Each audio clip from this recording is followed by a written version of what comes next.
Hola, muy bienvenidos a esta primera mesa del tercer seminario Paro.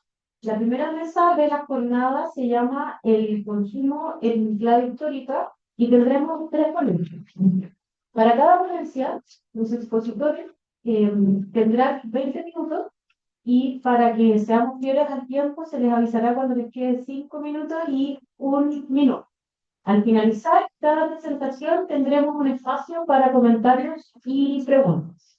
Además, le pedimos a cada uno de los expositores que se presenten antes de su presentación. Y para ello comenzaremos con la profesora Jacqueline Sayal, que nos hablará sobre historia y consumo, una mirada desde la publicidad. Adelante. Muchas gracias, Monserrat. Muchas gracias a todos por estar acá. Bueno, yo me gusta ya, yo soy historiadora, doctora en me dedico hace ya casi 30 años al estudio de la publicidad. Me interesa la publicidad como fuente para la historia.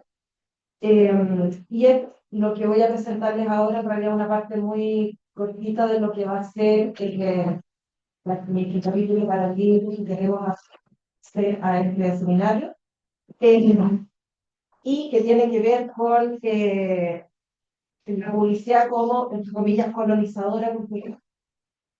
Desde mediados del siglo XIX, la economía mundial experimentó un fuerte desarrollo del sector importador-exportador, en gran parte debido al progreso de las naciones industrializadas.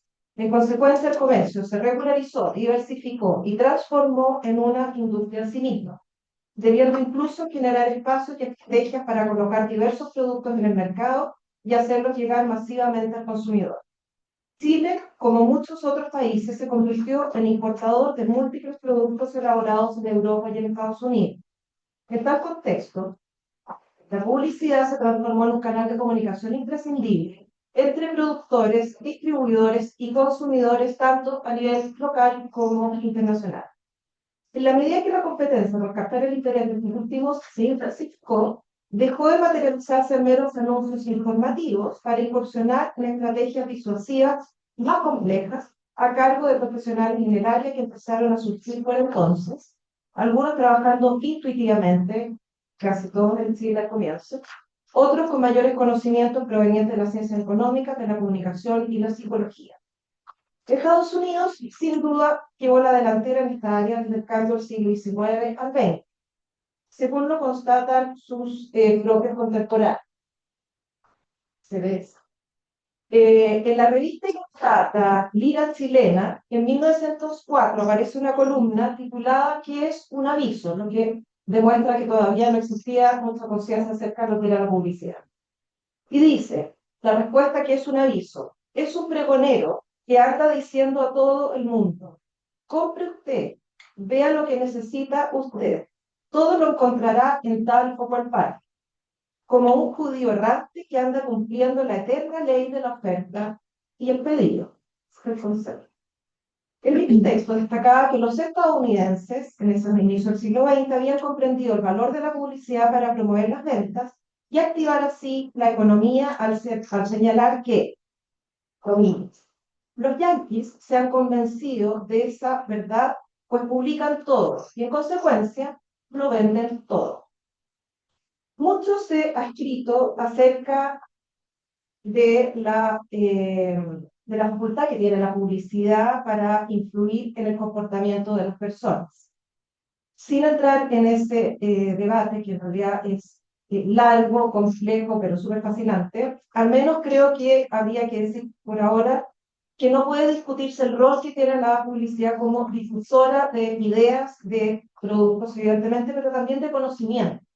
Conocimientos relativos a la ciencia, al mercado, a cuestiones culturales, en fin. Y en ese sentido creo que puede ser una excelente fuente para estudiar el consumo desde una perspectiva histórica. Dentro de mi interés de estudiar la publicidad como fuente,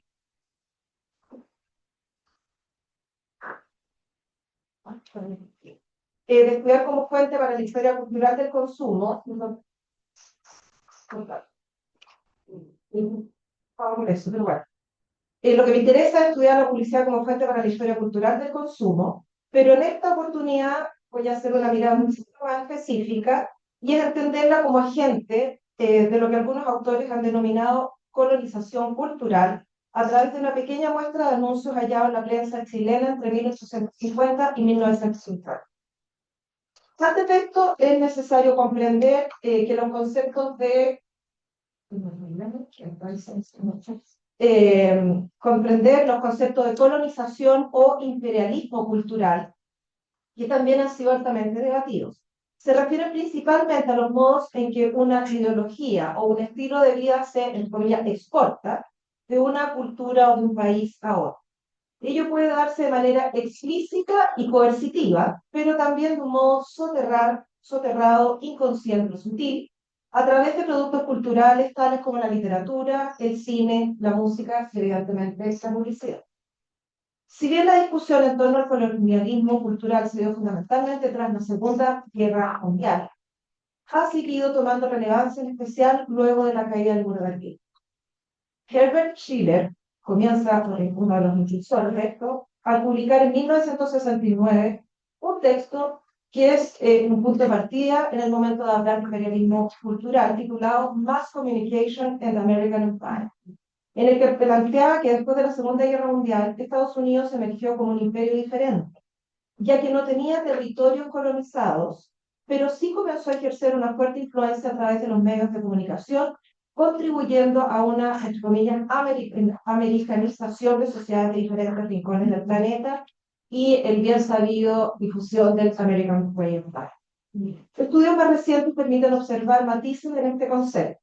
Para el antropólogo Edward Said, por ejemplo, en Cultura e Imperialismo, un libro publicado en 1993, aborda la colonización cultural como la forma en que una cultura dominante, señala, impone su influencia sobre culturas subordinadas mediante diferentes vías, tales como la literatura, medios de comunicación, educación y otros. Esta imposición, según Said, puede tomar la contracara de la degradación de la cultura amenazada, o incluso como una negación o directamente anulación, como lo entiende el filósofo argentino, entre muchos otros, Enrique Dussel. Si llevamos el fenómeno de la colonización cultural al ámbito latinoamericano, resulta interesante la propuesta del argentino Néstor García Canclini, que definió como hibridaje cultural. Es decir, traspasando los conceptos de sincretismo y de mestizaje, este autor propone el hibridaje como aquellos procesos socioculturales en los que algunas estructuras o prácticas discretas que existían de forma separada se combinan para generar nuevas estructuras, objetos y prácticas. En otras palabras, y siguiendo a los autores citados, podría decirse que cuando una cultura coloniza a otra, pueden darse diferentes situaciones y grados de dominación y o de recepción que van desde la imposición y por lo tanto la siguiente degradación o negación de los elementos culturales locales, hasta una situación de préstamos, de imitación y también podría ser de adaptación y finalmente puede constituirse en un producto cultural que algunos han denominado tercer espacio. Por esta razón, es que si bien en general la literatura hace referencia a lo que podríamos denominar externalidades negativas de la colonización cultural, aludiendo en especial a la pérdida de identidad de la sociedad receptora o culturalmente subordinada, también es posible abordarlo desde los hibridajes, diálogos, adaptaciones, resignificaciones, y no solo como pérdida o desintegración, sino también como ganancia y creación. Es decir, también es necesario observar y valorar aquellos aspectos culturales, hábitos de consumo, productos o prácticas que aportan a la cultura que nos recibe. En los siguientes avisos publicados en diferentes medios de prensa en Chile, veremos algunos ejemplos de eventuales casos de colonización, en el sentido de que hay una presencia explícita o implícita de un otro perteneciente a una cultura dominante. Este primer grupo dice relación, no sé si se ve, al empleo del origen foral un producto como argumento persuasivo, por la época era fundamentalmente clase. El primer ejemplo lo constituyen aquellos avisos de los que simplemente se explicita el origen extranjero del producto, Por ejemplo, esa niñita que tiene un paraguas tiene un gran envase de un producto Nestlé, que es un aviso 1911, y en el aviso dice París, que es casi lo único que se puede leer. Ello no necesariamente constituye un argumento persuasivo en sí, sin embargo, podría ser que para los consumidores de la época, probablemente del siglo XX. Mucho más evidente en cuanto a dicho origen se asocian determinados valores de manera explícita. Durante la Belle Époque, cuando el predominio cultural de Francia y de su lengua eran innegables, la industria de la moda, la perfumería y la salud inundaron muchos periódicos latinoamericanos por sus canales en el mundo en realidad, pero es muy evidente en Latinoamérica, con avisos sobre los productos. Muchos de ellos incluso no se traducían al español y bastaba con incorporar la palabra París como lugar de origen para supuestamente garantizar las bondades del producto en oferta. Para el caso del vestuario, el origen francés era sinónimo de elegancia, refinamiento o lujo, y en el caso de los medicamentos, se solía mencionar a algún médico o laboratorio parisino para, en teoría, certificar la buena calidad del producto. Se mencionaba, por ejemplo, médicos de París, el Instituto de Medicina de París.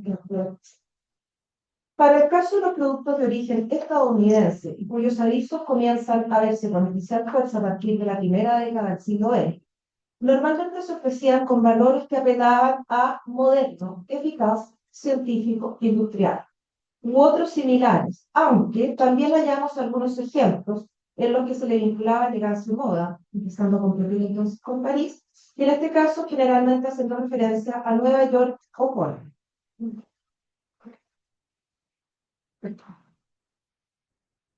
Llama especialmente la atención una manera muy particular de promover la industria estadounidense mediante imágenes de fábricas de gran tamaño, muy modernas y en las que trabajaba un gran número de empleados. Por ejemplo, un aviso publicado en 1905, a la izquierda, se muestra la imagen de la fábrica de las máquinas registradoras marca National, ubicada en Ohio. El texto del aviso advierte que en la imagen no aparecían otros 5 edificios más, o se supone que eran más grandes que eso, pero enfatizaba en que se trataba de una fábrica que abarcaba 70 hectáreas y contaba con 5.000 trabajadores. Es decir, más que hablar del producto en sí mismo, habla de la fábrica y lo enorme y brutalmente avanzada que es. La misma estrategia se usó en este aviso en 1915 para promocionar el producto Victrola, presentándolo como fruto de la perfección de la industria norteamericana, al señalar que, comillas, solo una experimentada y poderosa fábrica con numerosos hombres de ciencia a su servicio y miles de expertos ha logrado producir el instrumento perfecto, la Victrola. En los ejemplos, la escala, expresada en el tamaño de las instalaciones y el número de operarios empleados, es empleada como argumento de superioridad y masividad de la industria estadounidense y alta calidad de sus productos.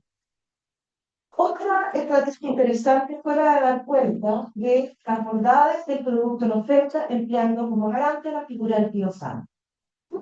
La personificación evidentemente de Estados Unidos. Ello se observa en estos dos avisos, uno de 1905 y el otro de 1915, en el que aparece llamando a la máquina concentradora Nasha o lavándose los dientes con el que se toman en estos casos. O sea, casi cualquier autoridad en la sociedad que consumían con productos modernos y de buena calidad.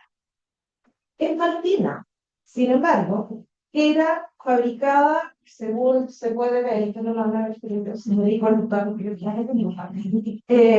en el producto dice Riegel y compañía, que es una firma farmacéutica instalada en Valparaíso y también dice Valparaíso, Buenos Aires. Por lo tanto, queda la duda, al menos al lector, si efectivamente era fabricada en Estados Unidos. Menos simbólico, pero más explícito, es el mensaje creado más tarde por otros productos de que se vinculaba lo norteamericano con elegancia, sofisticación, modernidad y moda. Esto se aprecia especialmente en los años 40, cuando comenzaba a aparecer en los avisos la conocida expresión American Way of Life o estilo norteamericano, y dicho país se consolidaba como potencia mundial. Este anuncio de Max Factor, el de la izquierda, de 1941, por ejemplo, revela la influencia que tenía para entonces, en términos culturales, el cine norteamericano, cuando señala simplemente que Hollywood impone un nuevo estilo de maquillaje.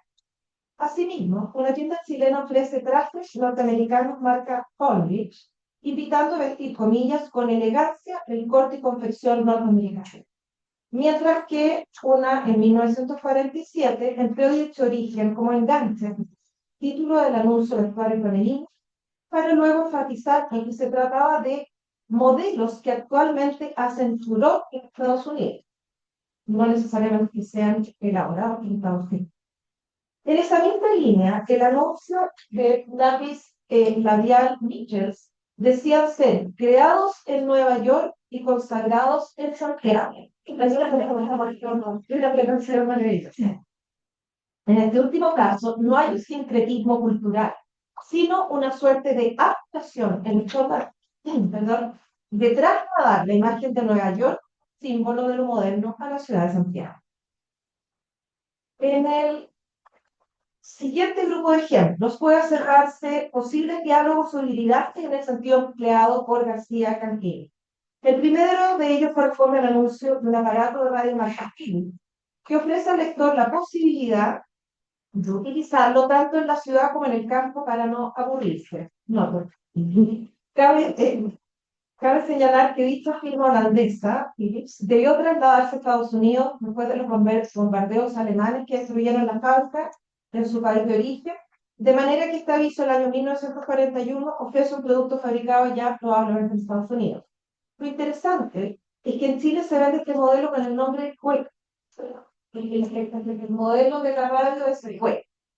En este caso, es el producto el que se apropia de rasgos culturales locales para vender su producto y no al revés, lo que resulta algo desconcertante, en especial por tratarse de un producto tecnológico y moderno. Por último, ¿cómo interpretar el recurso publicitario empleado en los siguientes avisos del año 1913 para un producto importado pero vendido bajo la marca Aceite Escudo Chileno? En ellos, si se observa bien, la marca o el envase van acompañados de un paisaje o figuras que no reflejan elementos locales, sino a modelos culturales y paisajes europeos.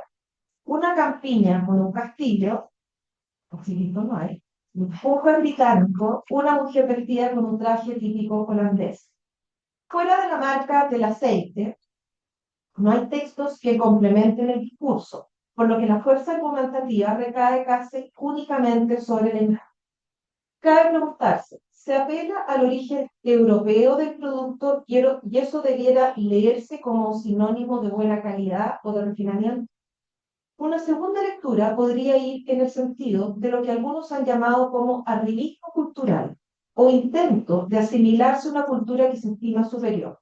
En tal sentido, podría ser la antítesis del imperialismo cultural, entendido como la imposición desde afuera, y pareciera que tuviéramos frente un esfuerzo para asociar dicha marcha a la cultura europea. Por lo tanto, el origen del aceite.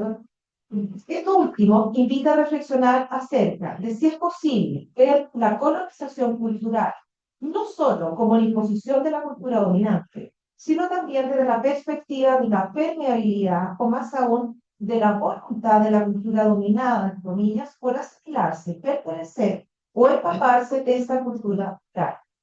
Sabemos que muchos de los anuncios publicitarios que se insertaron en la prensa chilena eran exactamente iguales a los que otras naciones se insertaban en periódicos de otras naciones del mundo de Latinoamérica y que eran proporcionados, las matices, por la propia empresa interesada. De hecho, como les decía anteriormente, muchos de ellos incluso estaban en el lenguaje original, alemán, francés, inglés.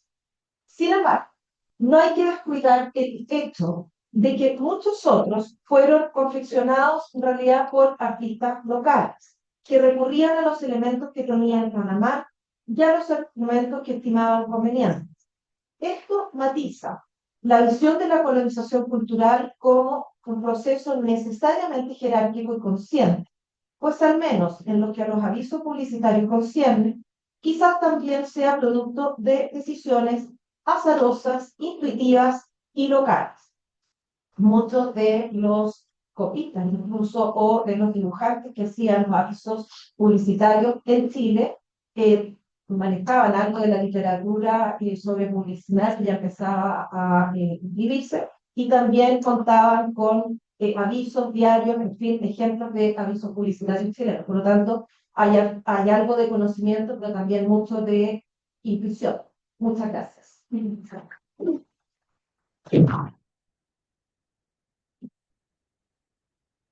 Maestra Peggy, información, recuerdo que la música será a continuación, es el caso de Javier Letier, con la ponencia Pisando a Dueña de Casa, las clases medias del CERCEN. Por favor, te va a explicar la presentación. Bueno, muy buenos días a todas y a todos. Muchas gracias por estar aquí. Y especialmente muchas gracias, Jacqueline, por haberme invitado a este seminario. Mi nombre es Javiera Letelier. Yo soy historiadora, estudié en el doctorado de la Universidad de California y mis investigaciones, el género y el consumo toman un lugar ¿ya? Es de ahí donde yo he sido de investigación. Veo los teléfonos eróticos, ahora estoy estudiando los dueños de casa de los años 60, y por tanto con lo que me gustaría iniciar esta presentación es con la pregunta: ¿qué significa estudiar el consumo? ¿Qué es la historia? Mientras de seguir hablando, realmente.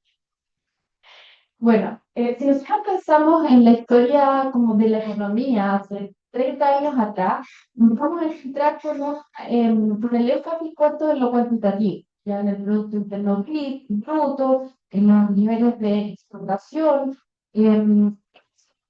históricamente menos relevancia a la importancia del consumo, aunque todavía se ha preocupado por las sociedades consumo, el consumo como unidad de análisis separado ha estado más elevado. Yo diría que es una excepción de los últimos 20 años. Bueno, el trabajo de Jacqueline es también una excepción en Chile. En esto la llevan en la delantera Europa, Estados Unidos, pero ya en los últimos 20 años esto ha empezado a cambiar. Por lo tanto, eh,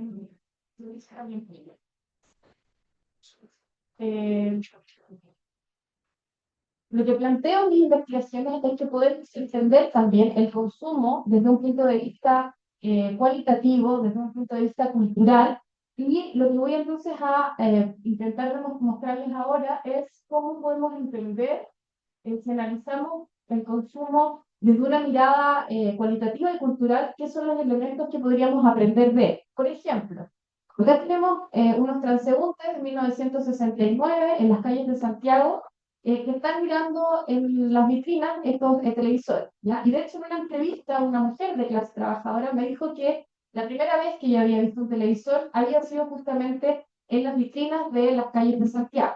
¿Qué quiere decir esto? Que independiente si ella tuvo la posibilidad de adquirir un televisor, que sería lo que podemos medir con las cantidades de televisores adquiridos, la experiencia de esta mujer debe entrar a los libros de historias a través justamente de este análisis más cualitativo, ya de lo que causa, del impacto que causa en las personas en esta experiencia con el objeto. Entonces, esto lo que nos permite entender es que el consumo es mucho más que una transacción económica entre dos personas, ¿ya? El consumo es también más que la contracara de la producción. Lo que yo estoy proponiendo es entender el consumo como una experiencia, como una memoria, como una aspiración, incluso, que puede significar una identificación con un tipo de identidad, con un tipo de clase social, con un género determinado, incluso con un proyecto político. Pero también puede significar rechazo a todo lo anterior. El antropólogo argentino Néstor García Concini, ya mencionado acá por Jacqueline, define el consumo como la conjunción de un proceso sociocultural en donde toma lugar la apropiación y el uso de un determinado producto. Por lo tanto, estamos hablando de apropiación y no necesariamente entendiendo el que hay un dinero de por medio, ¿ya? Esto lo destaca porque también podemos entender el consumo dentro de los regalos, incluso los robos, y el acceso a determinados bienes en distintos contextos. Para complementar esta definición de Canclini, es importante considerar lo que dice Heidi Tisman, y que el consumo no es en sí ni bueno ni malo, ¿ya? Porque se tiende a asociar consumo con consumismo, que eso ya tiene una connotación negativa, porque es como una sociedad consumiendo más de lo que necesita. Pero todas las sociedades necesitan el consumo para sobrevivir. No necesariamente el consumo tenemos que asociarlo con las sociedades modernas o con las sociedades postindustriales. Eso sería la sociedad del consumo, que efectivamente van a necesitar un consumo masivo para poder existir. Pero además quiero agregar lo que el antropólogo Arjuna Mudaray agregaba, que es que las personas consumen no necesariamente por satisfacer una necesidad práctica, sino que también para satisfacer una necesidad simbólica, ¿ya? Y esto es importante porque estamos hablando sobre los significados. ¿Cuál es el significado del consumo? Y voy a agregarle a esto también lo que dice el historiador Benjamín Orlove sobre esto mismo, el que indica que no es real que los sectores populares solamente van a consumir para satisfacer una necesidad de tipo práctica. Lo que él dice es que también los sectores populares van a consumir para satisfacer una necesidad de tipo simbólico, ¿ya? Bueno, ¿por qué entonces sería importante? Y ese esquema lo que busca hacer es complejizar el tema del consumo desde el punto de vista cultural y mostrar que el consumo tiene que ver mucho con la identidad de las comunidades, de los grupos de estudio, y como depende de la identidad, va a depender de la interseccionalidad. Palabra que suena como un poco compleja, nos viene a decir más que no va a ser lo mismo el acceso al consumo en la clase alta, en la clase baja, o si eres hombre, o si eres mujer, o si eres de una determinada raza, no es lo mismo. Es importante considerar la interseccionalidad cuando estás hablando de identidad, no va a ser igual para todos, ¿ya? En el caso del género. El género se ha utilizado no se construye por sí solo, no es una garantía como natural de la naturaleza, se construye en sociedad. El consumo ha sido utilizado para construir género, ¿ya? Es decir, para entender lo que se entiende como típicamente masculino o típicamente femenino, ¿ya? Y en esto el rol de las dueñas de casa o de las mujeres en general ha sido muy importante porque se les ha asignado, hegemónicamente hablando, o sea, como desde arriba, se les ha asignado un rol en los planes de modernización del Estado. La mujer como consumidora entra muy fuerte en las narrativas históricas como un actor importante, como un actor relevante. Por eso es importante estudiar, ¿ya? Y también, hablando de los significados, las personas y los consumidores van a tener la agencia de poder significar distintos los consumos que están obteniendo. ¿Qué quiere decir esto? Por ejemplo, una señora, voy a volver a la obrera que me contaba sobre que la primera vez que había visto una televisión había sido en la calle. Ella recibió la primera lavadora de parte de su hijo, ya que trabajaba en la marina. Ella tenía, bueno, entonces no, ella tenía cuero, y para ella la lavadora no tenía el mismo significado que aparecía en los avisos publicitarios, porque ella no quería una lavadora, decía que ella lavaba bien, pero su hijo se la regaló para poder mejorar su calidad de vida.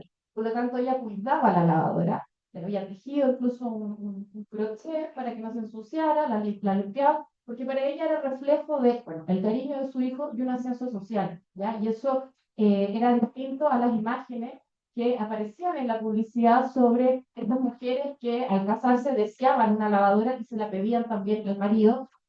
Estaban siendo catalogadas como delincuentes, ¿ya? Esto es particularmente porque se vuelve muy interesante el consumo cuando se revela la agencia de las personas. Sobre todo porque los consumidores también tienen la agencia de poder o usar determinados productos o identificarse con ese producto al cual están accediendo, ¿ya? Particularmente los avisos publicitarios, como aparecen ahí, son muy útiles para poder entender la perspectiva del consumo desde arriba, desde estas visiones más dominantes, ¿ya? Sobre todo ahí en el primero vemos una visión bastante racista el poder acceder a las lavadoras versus las personas que no la tienen o que no saben cómo funcionan. Sin embargo, también es importante poder complementar estas miradas que vienen desde arriba con lo que les comentaba anteriormente, la experiencia de las personas y las cuales tienen la agencia de poder significar el consumo a través de distintos significados. Ya, por ejemplo, para esta mujer, que es el caso de Elba Peña, quien era una costurera, en la cual recibió entonces la lavadora aparte de su hijo, como lo había mencionado anteriormente. Y del mismo modo, los consumidores también tienen la capacidad de poder contestar a las ideas dominantes y poder analizar cómo los ciudadanos han ocupado su poder como consumidor en beneficio de un activismo político o para el reconocimiento de sus derechos, ¿ya? Y ya acá las dueñas de casa tienen una larga historia como agentes de demanda de alimentos, por ejemplo, que no ha sido suficientemente historizado. Ya se tiende a pensar en términos políticos como lo que estaban haciendo los hombres, pero la verdad es que las mujeres también han estado ahí como un sujeto importante. ¿Ya? Entonces, las fuentes desde arriba son importantes, pero también las fuentes desde abajo son necesarias para poder llegar a esa experiencia. Voy entonces a contarles qué fue lo que yo pude analizar en mi primera investigación sobre los electrodomésticos, que tiene que ver con entender que la masificación de los electrodomésticos se dio no en forma azarosa, sino que fue una planificación tanto del Estado como del sector privado para que esto sucediera. ¿Ya? Era importante entonces para los debates políticos de la época, para los debates económicos de la época, lograr que los sectores populares y las clases medias tuvieran acceso a los electrodomésticos. Esto reforzó, por un lado, las jerarquías de género y de clase que existían en el momento, un periodo supuestamente revolucionario, pero además la promoción tuvo distintos significados para el Estado, para las empresas que los estaban promocionando y para los consumidores. ¿Ya? Por eso les hacía hincapié en la importancia de la agencia, que los significados van a ir cambiando dependiendo de quiénes son los que están promoviendo. Por tanto, los electrodomésticos formaron parte central de la vida diaria de los chilenos y las chilenas en los años 60, no solamente en la clase alta, también en los sectores medios y en los sectores populares, y impactó en su vida cotidiana. Luego, con estos análisis, lo que pude constatar es que existía muy poca información histórica sobre las dueñas de casa y el rol importante que habían tenido en el consumo. Esto me llevó entonces a querer hacer esta nueva investigación para ver cuál era el rol de las dueñas de casa como agentes modernizadores del Estado. Y primero tuve que partir, bueno, esta investigación la estoy recién iniciando, partió en abril, y las conclusiones a las que he llegado, primero tuve que partir como definiendo quién iba a entender yo por dueñas de casa en los años 60, que son estas personas, estas mujeres que están haciendo las labores domésticas, reproductivas, de cuidado, de crianza, preparación de comida, las compras y el consumo del hogar, y la confección y reparación de vestuario. Destaco lo del consumo porque va a ser un rol más que se les va a asignar a las mujeres, ¿no? Se las va a entender como madres, como esposas, y también como consumidoras, ¿ya? Entonces eso es importante porque es un rol desde el cual ellas se plantean en la política y en la sociedad, ¿ya? Ahí entonces encontramos dentro de los hogares de clase media, que tampoco es mucho lo que se ha hablado sobre la clase media en perspectiva histórica, que hay tres tipos de hogares, ya esos son los que he ido encontrando. Uno formado por el proveedor y la dueña de casa que se dedican en forma exclusiva a estos clase media en los 60, no en la actualidad. Dueña de casa en forma exclusiva dedicada a estas labores domésticas. Otra es la figura del proveedor y proveedora que tienen acceso suficiente como para poder contar con una empleada doméstica, a veces más, y en la otra donde no existe la figura del proveedor, que es muy masiva acá en Chile, donde solamente vamos a tener la figura de la proveedora, es decir, una mujer que es de clase media, porque generalmente cuenta con cierto nivel de educación que le permite a ella acceder a un empleo formal y por tanto también poder tener un empleado. Entonces, si se fijan, aquí son la externalización de las labores del hogar lo que nos va a determinar la clase media, ser clase de media o no. En este caso, el poder contar con nanas o con empleadas domésticas en los años 60 va a determinar este acceso a la clase media, entre otros factores, lógicamente, también el acceso a la educación, al empleo formal, como ya lo veía. En 1950, las dueñas de casa van a ser llamadas como labores propias de su sexo, ¿ya? Como ahí aparece en el cartel, profesión, labores del sexo. Esto va a ir cambiando hacia 1950, donde se va a empezar a hablar ya de las dueñas de casa o amas de casas en otros países, ¿ya? Ahora, lo que yo he visto como primeras interpretaciones es que en el primer periodo, entre 1950 y 1964, esto es una tendencia que ya venía, lo estudió Karin Rosenblatt, la historiadora estadounidense, que muestra cómo la masificación del modelo de domesticidad compuesto por este proveedor y dueña de casa hacia los sectores populares partió en el Frente Popular. Pero en los años 60 lo que vamos a ver es la consolidación de la masificación de este modelo de domesticidad que no de continuar con un aparato pedagógico sistémico importante, permite justamente consolidar esta idea. ¿A qué me refiero con esto? Que tanto el Estado, y ahí les quiero mostrar las fuentes ya que han sido muy mencionadas, tanto el Estado como el sector privado estaba muy pendiente de poder enseñarle a la dueña de casa a ser dueña de casa. Ya vamos a encontrar una multiplicidad de guías para el hogar, manuales para ser dueñas de casa. Ese curso de educación para el hogar viene del Ministerio de Educación, que va a estar entonces enseñándole a las dueñas de casa cómo hacer su trabajo, ¿ya? Siempre con la idea de racionalizar y tecnificar las labores domésticas, que era muy de la época, ¿ya? Es decir, volver más científico este trabajo. Esto tenía un objetivo principal y fundamental, perdón, también ahí quiero mencionar que la cooperación técnica de la Alianza por el Progreso también va a entrar a apoyar estas intenciones de domesticidad, de ir haciendo más eficiente y más científico este trabajo doméstico. ¿Ya? Entonces, Estados Unidos también va a colaborar con esto. La idea era mejorar la calidad de vida de los sectores populares, de alguna forma subirlos hacia los sectores medios, subir la raza también, aunque ya no se hablaba de la palabra raza, solo lo que estaban haciendo, y así modernizar los hogares con el acceso al consumo de nuevas tecnologías, ¿ya? Y con esto asegurar un conjunto de valores de la población de cada ya, percibidos como positivos, como por ejemplo el orden, la disciplina, el decoro, y en el caso de las mujeres se les enfatizaba que fueran recatadas, sobrias y complacientes. ¿Ya? Vamos a ver al Ministerio de Educación, por ejemplo, a través de este manual, aconsejando a las mujeres que tengan finura en el trato, que sepan llevar una conversación, que no la acaparen, que no hablen en voz alta, ni se rían a carcajadas, que no cuchicheen con su vecino de mesa, que no demuestren paciencia ni mal humor en el caso de haber tenido un mal rato, porque nadie era responsable de sus problemas. ¿Ya? Esto lo destaco porque es el Ministerio de Educación, no es la revista Eva diciéndole a las mujeres a un test y descubre cómo puede ser una mejor dueña de casa. ¿Ya? Lo que sí pasa, y esto me interesa mucho, y es que en este periodo incipientemente revolucionario, lo que yo planteo es que igual estamos hablando de un periodo que la verdad es que es bastante conservador, ¿ya? O sea, las fisuras que van a empezar a aparecer en este momento van a hablar de involucrar al padre en la crianza, o por ejemplo, ser cada vez más receptivos ante la idea de que la mujer pueda trabajar fuera del hogar y por tanto tener acceso a jardines infantiles o sala cuna. Va a empezar toda una línea nueva educativa sobre la educación sexual, muy de la mano con los anticonceptivos, ya que es como que la sexualidad comienza a ser entonces reproductiva, o sea, se separa de la sexualidad lo meramente reproductivo para poder debatir sobre también el derecho al placer de las mujeres. Y por tanto se va a desnaturalizar también las agresiones sexuales al interior de la pareja, lo cual también es muy por lo menos me parece muy interesante. Efectivamente, la izquierda, la derecha y el centro van a entender que en los años 60 o a finales de los años 60 y hasta 1973 están viendo y son parte de la liberación de las mujeres. Pero los tres tendencias políticas van a entender que la liberación de las mujeres se da de forma distinta.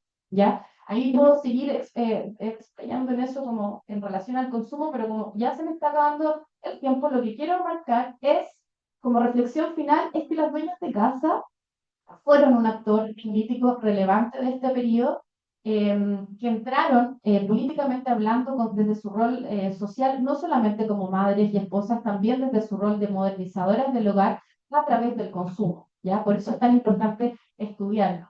Y no solamente fueron importantes por este mandato desde arriba y lo que significaba cumplir con este mandato, sino también porque ellas fueron un agente importante en poder romper con este modelo de domesticidad que se imponía desde arriba. ¿Y por qué les digo romper? Ellas fueron muy disciplinadas, las señoras de casa, en los años 60 en contestar, digamos, en seguir este modelo como una decisión. Cuando yo las entrevistaba me decían, sí, pero yo no era una subordinada del sistema patriarcal, como yo les decía. es súper real. Sí, no, yo elegí esto por opción porque quería que mis hijos salieran adelante, mis hijos y mis hijas salieran adelante. Les decía yo, entonces ustedes educaron a sus hijos para ser dueñas de casa. No, mi hija está para más que eso. Entonces eso es muy significativo porque es como una especie de sacrificio, de entrega que ellas hicieron para que después sus hijas no vivieran lo mismo que ellas, especialmente no tuvieran que depender de un hombre para poder sobrevivir. Yo sé que me alejé un poco del consumo hacia el final, pero como esta primera parte de la investigación eh, requería definir algunas cosas previas, tuve que entrar en estas definiciones para luego ahora seguir. Así que si me invitan al próximo año, les digo qué pasa en el próximo en las mañanas de clase. Claro, sí, muchas gracias.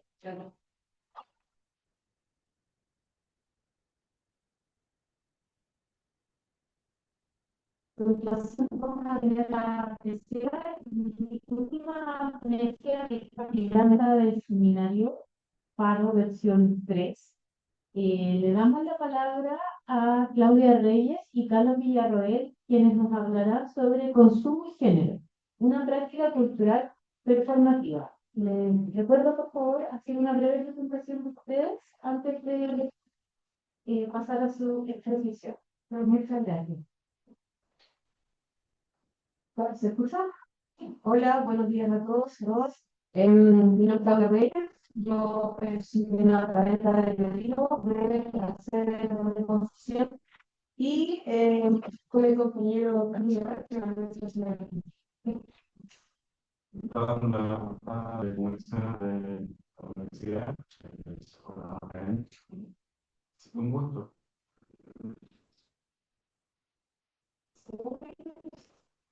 Eh, la presentación, pero me parece interesante el orden que tenemos de soy también natural de Javier.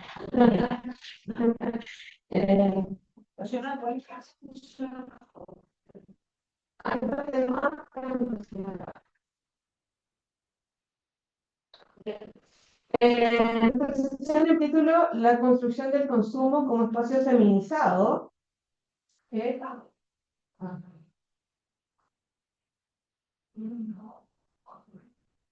Perfecto. Dale, y yo me voy a tomar de una de las cosas que dijo Javier en su presentación, que es esta idea de consumo para construir género y consumo desde una perspectiva simbólica. Por lo tanto, en una autora que es Harriet Bradley, que también habla del consumo y del género, estructuramos esta presentación sobre la idea de que existe un binarismo entre producción y consumo. Por un lado, hay una producción que es una división económica, pero también se puede observar como una construcción cultural que reproduce y jerarquiza, reproduce, naturaliza jerarquías de género. Y en este espacio se pueden analizar tres grandes industrias o espacios culturales y productivos, como son la estructura doméstica, la emocional y la trivial, que es lo que vamos a hacer en esta presentación. Por lo tanto, el objetivo de nuestra presentación al día de hoy es analizar los discursos publicitarios de mediados del último siglo, pues digo que continúa un poco con lo que todo esto, en las industrias del ocio y del cuerpo, para lograr en primer lugar comprender su dimensión simbólica y su papel en la construcción performativa de las identidades de género, y por otro lado, problematizar las desigualdades como las resistencias que emergen en este campo, contribuyendo así a una comprensión más compleja de las intersecciones entre consumo, género y poder. Vamos a partir primero definiendo estos tres grandes espacios de consumo, que son lo doméstico.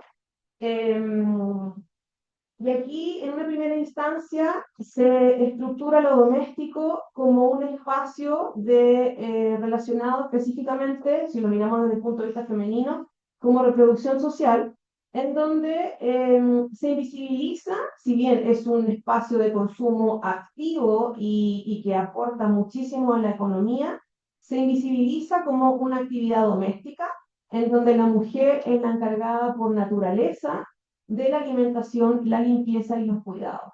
Por lo tanto, se naturaliza, como dije, como una actividad económica relacionada con el instinto maternal, ¿no? No es que la mujer consuma estas cosas, sino que como que nace comprar comida y comprar cosas, electrodomésticos, y todo. Negando así su carácter de trabajo esencial para el funcionamiento del sistema productivo en general. Por lo tanto, aquí hay algunos datos clave. Estos son datos actuales, por eso digo que nuestra presentación como que toma los datos de Javiera y de Jacqueline y los trae un poco más al presente, en donde, por ejemplo, con datos actuales podemos ver que las mujeres aportan el 65,2% del valor dentro de esta industria doméstica y el tiempo que pasan las mujeres dedicadas a este trabajo doméstico que es invisibilizado son 5 horas 3 minutos diarios en comparación con las 2 horas 53 minutos que pasan los hombres en este espacio doméstico. Hay una brecha de 2 horas 10 minutos más o menos diarios. Por lo tanto, el 67% del trabajo doméstico lo realizan las mujeres. Y esto tiene que ver con, con este imaginario, ¿no? De instinto maternal, de dueña de casa, de que si no lo hacemos nosotros el mundo se cae, etcétera, etcétera. Vale. Con respecto al espacio emocional, también, además de lo doméstico, se suma esta responsabilidad emocional que las mujeres tenemos que gestionar las emociones propias y las ajenas, y que además tenemos que materializar estos actos a través del consumo. Entonces ahí tenemos, por ejemplo, todo lo que significa la compra de regalos, la organización de las celebraciones familiares, mantener las tradiciones familiares, y tenemos los espacios productivos como el Día de la Madre, el Día del Padre, las Navidades, los cumpleaños, la celebración de la oficina y suma y sigue, en donde son espacios netamente feminizados, en donde hay una estructura productiva. Sin embargo, todo el consumo, que es muy importante, cae en manos de estas mujeres que se tienen que hacer cargo y son como las sostenedoras emocionales de los espacios sociales. Por lo tanto, el consumo emocional se vuelve obligatorio, pero se deslegitima, por otro lado, como sentimental. Por lo tanto, estamos obligadas a consumir ciertos productos y a ordenar toda esta estructura emocional, pero se percibe en el imaginario como un espacio que es sentimental, que es como que está siempre preocupada de esto, no hablar de todo, no hablar de eso, yo creo que todo, como digo, no necesito explicarlo. Reforzando entonces estos estereotipos de mujeres como seres guiados que son más guiados por la emoción que por la racionalidad. Y el último espacio es lo trivial, que se estructura en base a la idea de la trivialización del consumo femenino al etiquetar como superficial o frívolo el consumo asociado a la apariencia. Y aquí existe una doble violencia, porque por un lado la sociedad exige a las mujeres ciertos estándares estéticos que son bastante rigurosos y cada vez más rigurosos, pero por otro lado ridiculiza los consumos necesarios para cumplir con dichos estándares. Por lo tanto, el mercado y la sociedad nos exige los 11 pasos del Korean Care de no sé qué cosa, pero por otro lado, trivializa la compra de dichos productos al mismo tiempo. Por lo tanto, estos espacios no operan aisladamente, están constantemente en tensión y se refuerzan mutuamente, consiguiendo así que el consumo, o viendo así el consumo como una práctica performativa, donde las mujeres constantemente hacen género, ¿no? Esta idea de Judith Butler de hacer género. Entonces, hacemos género en lo trivial, hacemos género en lo doméstico y hacemos género en este espacio emocional también.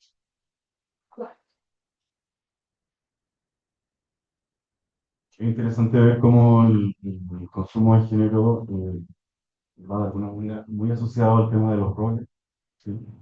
Y también cómo va mutando hacia una fisonomía, ¿no es cierto?, de los estereotipos. En el fondo, la publicidad, cómo va trabajando, ¿no es cierto?, este tema de ir armando, ¿no es cierto?, una identidad respecto a esta persona. Es interesante también que, en el fondo, si uno lo mira desde una posición como muy individual de la mujer, sí, podría sacarnos estos análisis, pero también es importante ver que esto es un tema simbólico que tiene que ver con interacciones y, en el fondo, también hay un adverso, una parte, un espejo, ¿no es cierto?, y tiene que ver de alguna manera con estos roles que ya están más o menos diseñados. Nosotros lo que hicimos fue trabajar el tema del consumo de género a través de tres preguntas que son muy básicas, que tienen que ver qué compra, ¿sí? ¿Por qué está comprando? Y de alguna manera, ¿qué es lo que reproduce en la compra? ¿Vale? Entonces, bajo estas tres como dinámicas, nos dimos cuenta que hay algo que atraviesa también el consumo que tiene que ver con la tecnología. Sí, pues, el mercado va incorporando tecnología, va proponiendo temáticas, de alguna manera también va hacia una posibilidad de tendencias. Entonces la mujer se incorpora, ¿no es cierto?, en esta lógica, ¿no? Y vemos que, por lo menos lo que tú decías, ¿no es cierto?, a nivel de lo electrodoméstico, esta idea de calmar, ¿no es cierto?, bien la casa, ¿sí, no? Que sea una casa plana, en términos de un hogar y poderla de alguna manera, ¿no es cierto?, administrar. Por ahí también hay distinciones entre la administración y la gestión, claro, más adelante. Eh, Pasa, ¿no es cierto?, que se van involucrando mucho más elementos de tecnología que no solo operan en términos de electrodomésticos, sino también de la alimentación y de higiene, ¿no es cierto? Sí, entonces podemos ver, ya poco, ¿no es cierto?, a pasar de los años, cuando a nivel de décadas, ¿sí?, hay un consumo que es doméstico, que tiene que ver con ir logrando un hogar eh, más tecnologizado, ¿sí, no? Que aporta, ¿no es cierto?, a la exigencia también de los años, que tiene que ver también con la administración del tiempo, que tiene que ver con la incorporación de la mujer en la industria, el mayor porcentaje, ¿sí? Y que en el fondo visualiza una manera de entender cómo, ¿no es cierto?, estamos en relación con los... Bueno, hay todo lo emocional también, que desde esta, ¿no es cierto?, capacidad de contención de un hogar hasta la posibilidad de autocuidado, ¿no es cierto?, vamos a hacer una responsabilidad en términos de productos y servicios. eh, y que tiene por consecuencia algo que parece ser también importante, que es cómo la mujer va tomando, o sea, no sé si tomando iniciativas reales, en el fondo se va describiendo de esta labor, sí, como encasillada que inicia el Estado, ¿cierto? A nivel de los años 60, y en el fondo el reducto que tenía era nuestro lugar, y lentamente, sí, incorporándose con unas visiones, con otros productos que de alguna manera nos acompañan, en fin, con una publicidad y con establecerse, ¿no es cierto?, en solucionar ciertas metodologías dentro de la casa, va desencadenándose una que tiene opinión, gestiona, ¿no es cierto?, la familia, que de alguna manera tiene posibilidades de armar caminos respecto a cómo va, ¿no es cierto?, tratar eh, ¿Y por qué compran? Porque en el fondo también hay un tema simbólico ahí que lo que estamos hablando y que la postura es que se va como avanzando, ¿no es cierto? Estamos tratando que desde un principio no se espera, ama casar moderna, se ya está involucrado, ¿no es cierto?, con cierta tecnología, hasta una persona que está gestionando, como lo he dicho antes, la posibilidad de poner un mejor, ¿no es cierto?, eh, clima laboral. Estamos hablando de eso, de una mujer consciente, ¿no?, que sale, ¿no es cierto?, de esta posibilidad de la atención hacia nosotros y que de alguna manera, ¿no es cierto?, está resignificando su propio deseo. Por lo tanto, hay una autenticidad que va de mano con el producto de la publicidad. La publicidad también ha tratado, hay que decirlo, ¿no?, de mostrar, ¿no es cierto?, esta escenografía de, por ejemplo, la cocina como o no lugar de trabajo, el visibilizar, no sé, todo lo que tiene que ver con el trabajo doméstico. Las mujeres salen a comprar y lo pasan fantástico, es un festival de las emociones. Entonces, todo esto está de alguna manera como dejando un poco de lado, ¿no es cierto?, estos pequeños framing, ¿no es cierto?, de lo que vimos a nivel y tratando, ¿no es cierto?, a alguien que ya está, por ejemplo, a nivel de consumo, eh, si compra online, si compra a nivel físico, si está sensible a precios, si de alguna manera, ¿no es cierto?, tiene que ver con innovaciones y la manera de tomar. Entonces, hay, ¿cierto?, una observación, digamos, en términos de quién está construyendo su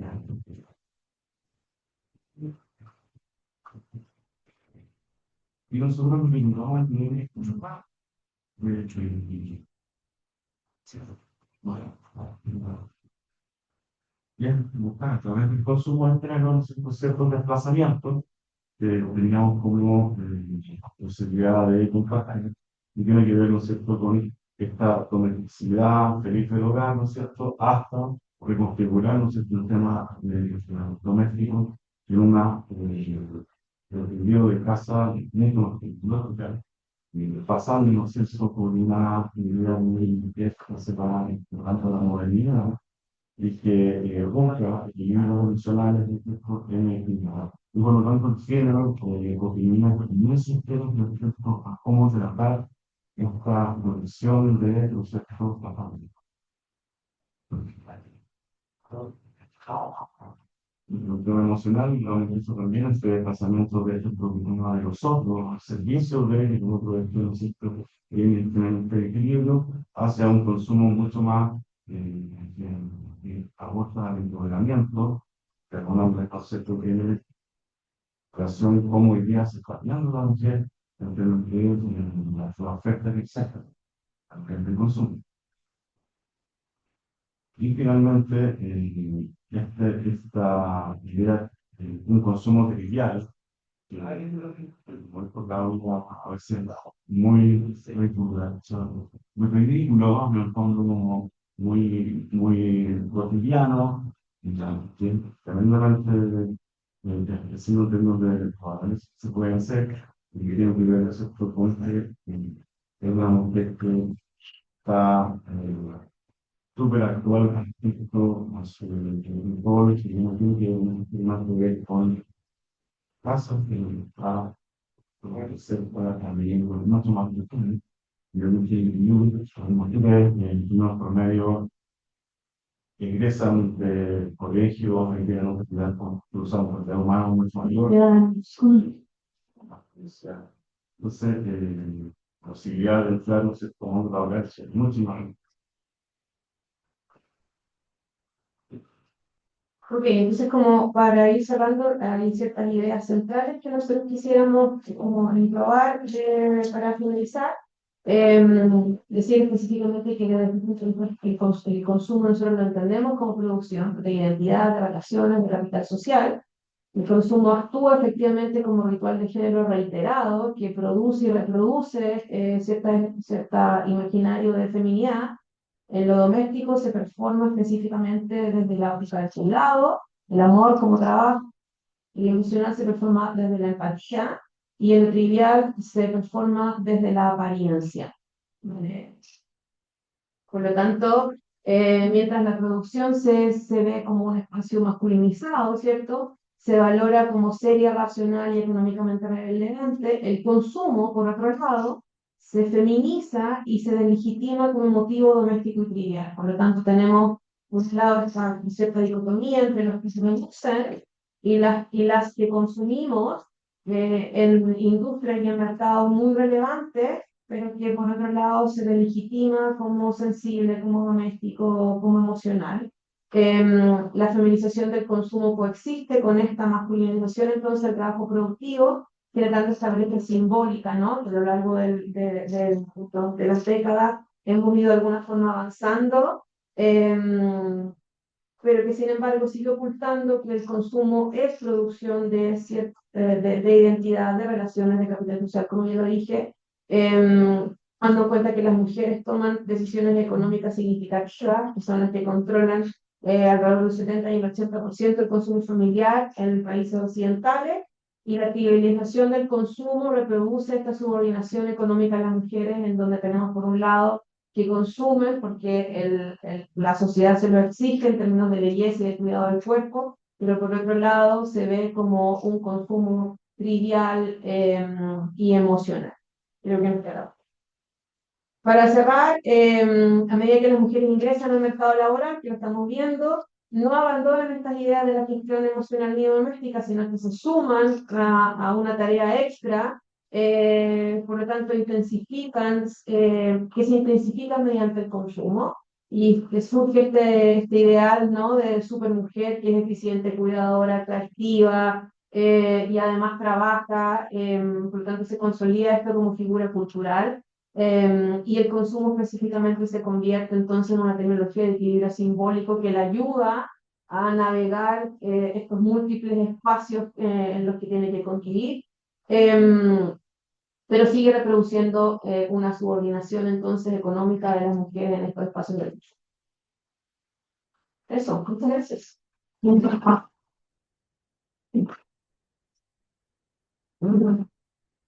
A continuación tenemos un espacio para comentarios y preguntas. ¿Tenemos el micrófono o el... Ah, perdón. Gracias. Ahí tenemos... Ah, bueno. Sí. Muchas gracias. Muy interesante, seminario. Yo quería hacer una pregunta a Javiera, a propósito de, bueno, de que citaron a Néstor García Canclini, de Guillermo García. Y en ese sentido quería preguntarte tu perspectiva histórica, porque, a ver, en mi opinión, sobre lo que dijiste, el consumo, ¿no? Que el consumo no necesariamente se veía como consumismo, que tenía que ver con esta lógica como más crítica que se hace por el consumo, ¿no? Pero atendiendo un poco a la idea de las industrias culturales, ¿no? Que fue forjado en un inicio por la Escuela de Frankfurt y que luego efectivamente la tomó Néstor García Canclini y la combinó incluso con industrias culturales. ¿Cuál es tu perspectiva ahí sobre la crítica que se hace al respecto? Porque en mi opinión, toda esa escuela un poco veía la producción, la distribución, la mercantilización del consumo de forma bastante crítica, ¿no? Y después, por supuesto, bajó toda esta lógica a todo lo que tenía que ver con publicidad, con medios, etcétera. Entonces, bueno, quería saber ahí cuál era tu opinión, básicamente, al respecto en esa perspectiva, digamos, de análisis. Una pregunta, ¿no? Sí, me parece que acá en medio hay dos preguntas más, allá atrás también, y con esas tres partimos la primera pregunta. Gracias. No sé, no. Tengo una pregunta para cada ponente. Ahora, ya que me quiero buscar, ya que hablaste de González, el libro más conocido, El Etarismo, que mira y se apropia como Tarzán, por ejemplo, Rey del Mono. Entonces, esta mirada que hacen de desfigurar lo que es Oriente en la perspectiva hollywoodense. Y cómo Hollywood miraba a la mujer, la civilidad latina, urbana, en la película de los 30, según Chile, que la película de los 30, los 40, siempre una mujer atrás exótica, sexual, siempre que se baja y que llega al hombre blanco y la salva. Ya. Eso quería que profundizara un poquito. Para Javiera, muy interesante también la presentación. Quería profundizar justamente como la izquierda, el centro y la derecha, con lo que se tocar de esto, porque yo recordaba una canción que era yo te doy la vida entera, yo te doy campeón compañera, se tuviera la bandera de la puta. Es decir, cómo también el amor del hombre para que la mujer se incorporara en los 60, la canción famosa, y yo el triunfo de Salvador Allende, y la puta. Entonces, cómo la izquierda también ve cómo veía a la mujer y también, de cierta forma, a través de las canciones la instrumentalizaba. Y quería preguntar por último, ¿a ustedes cómo ven esto? Hablaste de la masculinización y la feminización, al final. Pero es tan así porque yo veo que cada vez la mujer, sobre todo en la parte de deporte, nosotros hemos tenido, a diferencia de nuestra selección masculina, que ha tenido la como los tipos deportivos femeninos, no como cambiando este tipo, mujer, para ver como belleza, no, porque cada vez se ve belleza masculina y se ve cada vez más sensible y se apela más a actividades o a pensamientos más empáticos, más emocionales, habilidades blandas. Eso. Gracias. Sí, y ahí hacemos la Muchas gracias. Para Claudio o Carlos, Yo recordaba mientras los escuchaba un video en alguna de estas redes de una mujer que decía, estoy agotada. Yo usar los pies, magnesio, yo necesito atlético, ir al gimnasio, llevar a los niños, todo. Y en la noche creo que ser esta super mujer. ¿Cómo se puede equilibrar? Y yo con mi pareja siempre digo, te ayudo. Me dice, no, tú no ayudas, tú tienes labor. Y eso se ha ido, a lo mejor en cierto nivel se ha ido equiparando, pero ¿hay alguna forma de reliberar? Muchas gracias.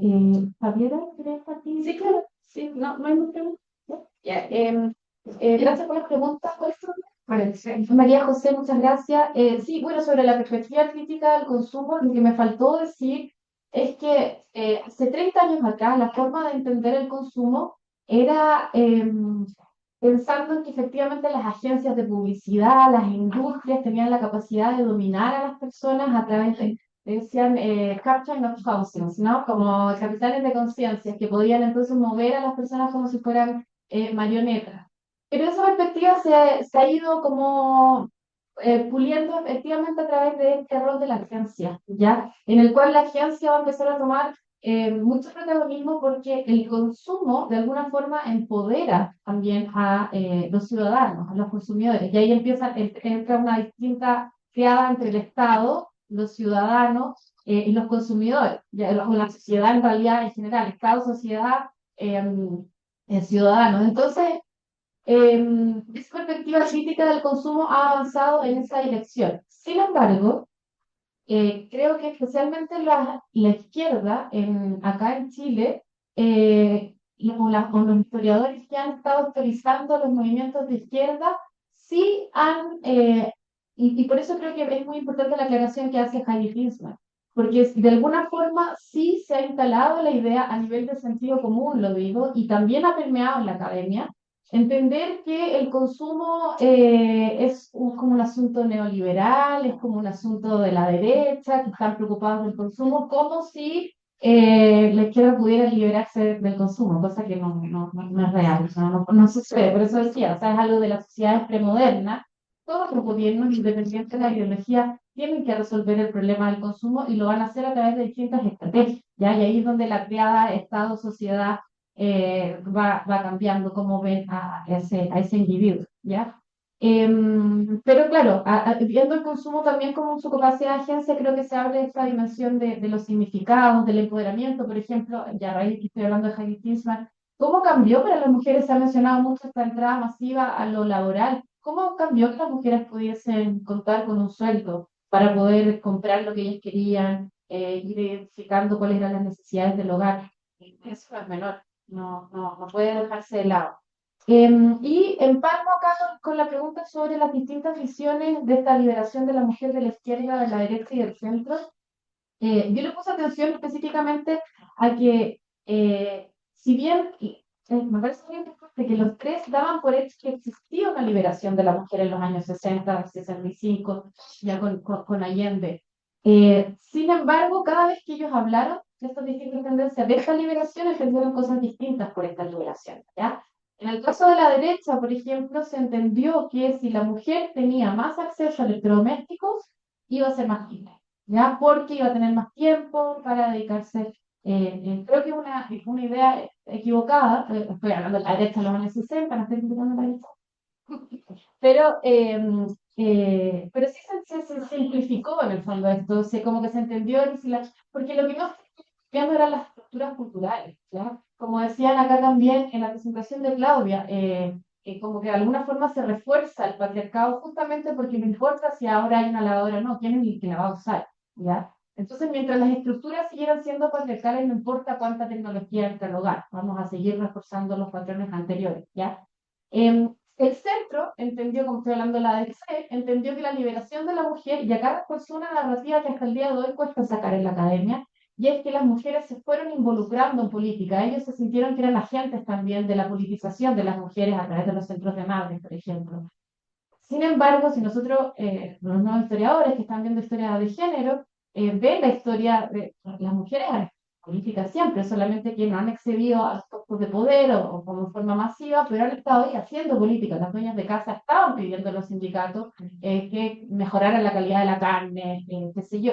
Entonces, se consolida una narrativa que dice que la mujer estaba naturalmente, lo voy a decir muy entre comillas, en la casa, porque esa fue el esfuerzo que se hizo por instalar esa narrativa que fuera exitosa, o sea, que a las mujeres le pertenecía ese lugar en forma natural, lo cual era muy construido con una idea moderna a partir de la industrialización.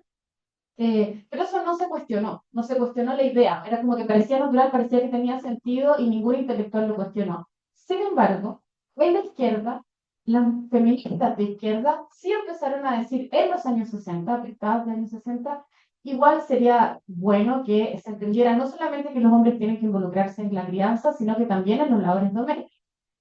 Sin embargo, a pesar de que esa crítica, las intelectuales de izquierda estaban muy relacionadas también con las feministas de Europa, ya estaban en contacto, o sea, no es como que estaban aquí en Chile.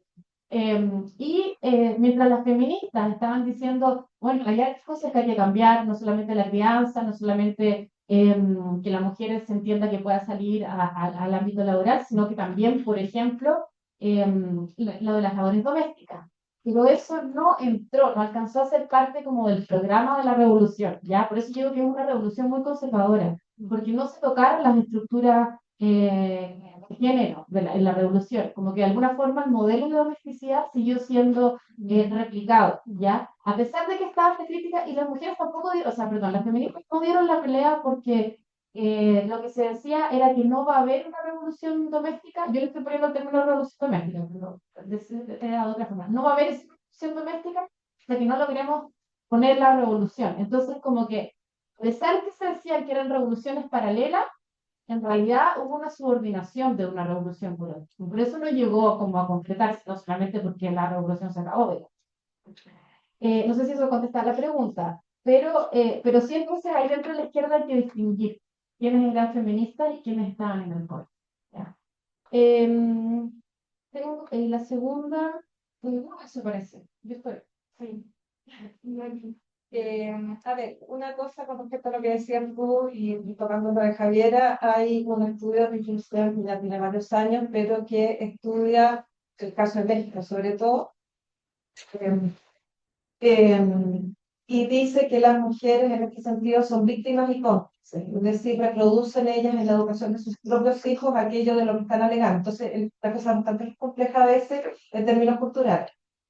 Con respecto al consumo y a esta distinción que tú decías, el consumismo, que normalmente, si uno ve en la literatura, se empieza a hablar de consumismo post Segunda Guerra, con la cultura norteamericana de producción masiva. Sin embargo, todo va a depender del consumismo que tiene que ver y el consumo con necesidades, y las necesidades dependen de una serie de factores.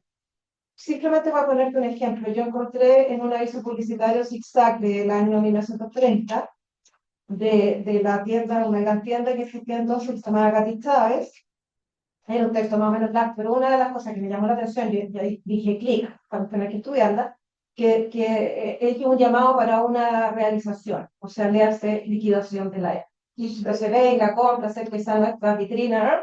Que realmente dice, compre aun cuando no necesite. Yo encontré que esa frase era eso, una increíble de los años 30. O sea, ya no estamos hablando ni de neoliberalismo ni alguna cosa. Entonces, creo que hay que mirarla desde distintos ángulos porque es bastante complejo. Con respecto a lo del orientalismo, de Hollywood, a ver, Estados Unidos cuando por poder industrial, porque es quien lleva a la vanguardia las primeras agencias de publicidad, el primero que aplica, por ejemplo, la psicología, a los avisos publicitarios, por el poder de combinaciones cinematográfico, etcétera, tiene un gran potencial de dominio y de dominio de colonización cultural, en fin, va apropiándose y va generando ciertos estereotipos, va adentrando ciertos estereotipos que se van finalmente difundiendo y uno se va metiendo en la retina de las personas y uno reproduce esta idea. Te puedo ver, por ejemplo, el caso del orientalismo. Efectivamente, se puso muy de moda y eso uno lo ve a principios del siglo XX, incluso en la moda en cuanto a traje. Las mujeres son los primeros pantalones que empezaron a usar las mujeres son pantalones orientales, que eran como con bacho. Duraron nada. Pero en Chile, en tiendas, tengo imágenes de vitrinas con estos bombachos, pero los bombachos duraron una temporada y nadie los usó, no venía con la cultura. Pero sí se ve mucho la publicidad de la época, la visión oriental en relación con lo exótico, con los perfumes y como ese tipo de lujo oriental. Se usa mucho, por ejemplo, en los avisos de perfume. O sea, ahí entra esa cultura desde esa perspectiva. Y también va de la mano de cuestiones que van ocurriendo. Por ejemplo, cuando se descubrió el año 22, si no me equivoco, 23, la tumba de Tutankamón. Inmediatamente las pirámides y los faraones se pusieron de moda. Entonces eso lo capta inmediatamente la publicidad y lo van, de repente, a propósito de absolutamente nada, ponen una pirámide detrás. Entonces, claro, aparece, se van tomando estas figuras y las incorporan. Pero también hay otra figura, Javier mostraba un niño, creo, de raza negra que andaba en la lavadora. Yo he visto muchas de esas figuras estaba en jóvenes. Los niños están trabajando intelectual. Y es una lectura que hoy en día es brutalmente ofensiva, racista, pero en la época, hay que leerlo siempre, como historiador, nosotros vemos de su época, en la época era humor, había que leerlo en términos de divertido. Eh, entonces, efectivamente, la publicidad, aun cuando en Chile muchas de ellas pudieran no estar respaldadas por una agencia, no porque realmente hace estudio de mercado, en fin, pero intuitivamente, por último, copian lo que está pasando afuera, pero también recogen este tipo de movimientos. El arte japonés, se pone de moda la línea, el tipo del arte japonés, también lo incorporan gráficamente a los países. Entonces, sí hay una reflexión. Gracias, ya, gracias. ¿Cuál es tu nombre? Yo, Alejandro, ya. Vamos por la parte deportiva. Sí, mira, efectivamente, que se han visto, esto no es inmóvil, no quedamos siempre pegados. Lo que pasa es que, específicamente en el tema deportivo, claro, tenemos estas figuras que son relevantes como la que mencionas tú, la Christian Erler. Sin embargo, sigue siendo precario el deporte femenino en general. Tú ves estas figuras como la que ganó la medalla de oro. Sin embargo, por ejemplo, las seleccionadas, la selección chilena femenina no tiene seguro médico. Entonces, hay una situación bastante precarizante en la estructura deportiva. Ahora, eso tiene que ver principalmente porque no reciben publicidad, son menos vistas, por lo tanto hay un círculo muy vicioso entre, si no son conocidas, no hay publicidad, no hay auspicio, y si no hay auspicio, entonces se precariza el mercado, y tenemos esta figura, la que se no juega en Chile, juega en Francia, y de Francia la trajimos a la selección, tuvo problemas, se volvió, y ahora se volvió a reincorporar, entonces no es un camino que tú digas fluido, para estas figuras que son famosas y que tomamos como ejemplo, que lo son. Sin embargo, es complejo el camino para las otras. Estoy pensando, por ejemplo, en las jugadoras de fútbol de la selección, en las diablitas de hockey, que han tenido ciertos triunfos, pero la estructura deportiva que la sustenta sigue siendo muy precaria en comparación con la de los hombres. Entonces ahí tú tienes una industria deportiva que es totalmente masculinizada. Y claro, tú les preguntas a ellos y dicen, no, bueno, pero es que si no tenemos, no, Home Center no nos da el soporte. Y ahí entonces hay un tema vicioso que nos dice, bueno, entonces las apoyamos, los chilenos y las chilenas apoyamos a nuestras jugadoras como para darle visibilidad, para hacer un partido de la selección femenina. No sé, no sé si empezar el mismo, eh, si vamos con ímpetu a un estadio a ver de Colo y la Católica jugado por mujeres que por hombres, entonces volvemos al cambio cultural. Creo que intrincada mi respuesta, pero creo que hay un círculo que hay que seguir rompiendo, digamos, y personas como ella, y como las que hemos visto actualmente, son sin duda un ejemplo en el deporte y un ejemplo de superación para romper este texto fiscal, ¿no? Ya, segunda pregunta, la masculinización de los productos. Yo creo que el mercado se abre camino como sea. Y vemos efectivamente estos productos de belleza masculinos, que el gel de barba y crema. Y está perfecto. El problema no es la oferta de productos, sino que la representación social que conlleva el uso de esos productos. Tú puedes, como hombre, optar o no por ponerte gel en el pelo. Y da lo mismo, y el mundo le da lo mismo y nadie te va a cuestionar. Las mujeres que no nos pintamos, que no nos arreglamos, que no llegamos con una cierta imagen, sí nos cuestionan. Y ahí está el problema. Y eso me lleva a tu segundo. ¿Cómo se equilibra? O sea, mira, yo estudio género desde como el 2007 y hay que tener paciencia y ser resiliente. Así que ánimo, Javiera.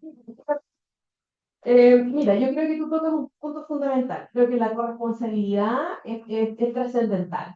Y me parece que poco a poco, sobre todo yo lo veo en las futuras generaciones, se está tomando el peso de lo que eso significa y de la responsabilidad. Sin embargo, el cambio es cultural y eso hace que sean profundos, pero muy lentos, muy, muy lentos. Por lo tanto, creo que es fundamental también sostener ese cambio cultural con ciertas estructuras estatales que te sustenten en eso. Este último tiempo hemos visto la ley de Papito Corazón, el tema de la ley Charín, eso ayuda, empuja, una lástima que todo tenga que ser normado, pero hemos visto que esos cambios en las estructuras más estatales sí hacen que hayan ciertos cambios un poquitito más rápidos.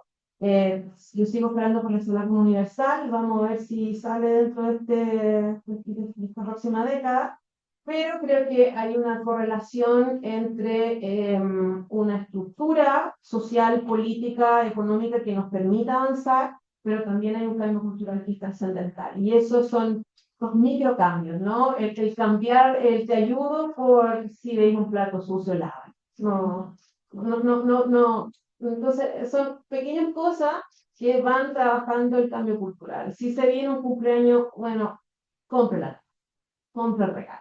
Entonces, son esos cambios que hay que empezar a trabajar desde los microespacios sociales, que en este caso son la familia y los núcleos familiares. Carlos, no sé si tú tienes Hay también muchas iniciativas respecto a productos que son igual, ¿parece? O sea, y ya no es solo feminizado o masculino, ¿no? Sí, y eso está hoy día en fin, o sea, no es que haya, no sé, con tiendas de departamento, no necesariamente son de mujeres o de hombres, sino que eso oversight, no sé si te fijas que en el fondo buscan una mezcla, porque el tema ya no pasa por quién la ocupa en términos de género, sino que quién está representando. Entonces también hay el tema de maquillaje, yo no digo, pero ya está en prensa y donde se ponga pelo, donde te fijas algo hay todo eso. Y tú ves, no sé, los chinos que los hombres hacen las uñas, o sea, ya está. ¿Te fijas? Entonces hay algo que muestra que hay una interlucencia.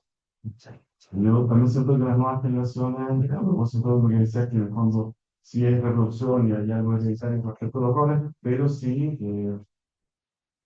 toda la familia quiere que los hijos sean de otra forma también. ¿Te fijas, no?